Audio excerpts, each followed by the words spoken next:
Ronald Reagan and Lyndon Johnson are two men that we think we know really well. And we shall overcome.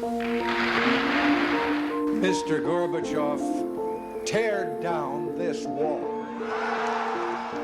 Johnson is the iconic liberal president of the late 20th century. Reagan is the iconic conservative. Reagan is the idealistic dreamer who stands for things on principle, and Johnson is the clear-eyed pragmatist who gets things done.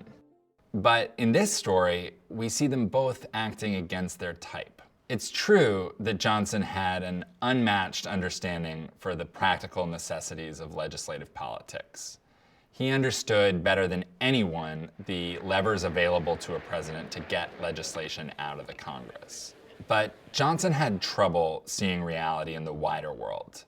When he looked to the future, he tended to see one of two fantasies: total transformative victory or disastrous, disgraceful defeat. And in this book, we see those fantasies warring within him. He pursues and achieves legislative action on civil rights, on poverty. He creates Medicare.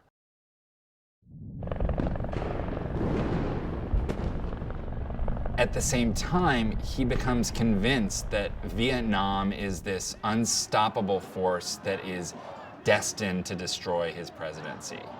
We intend to convince the communists that we cannot be defeated by force of arms or by superior power.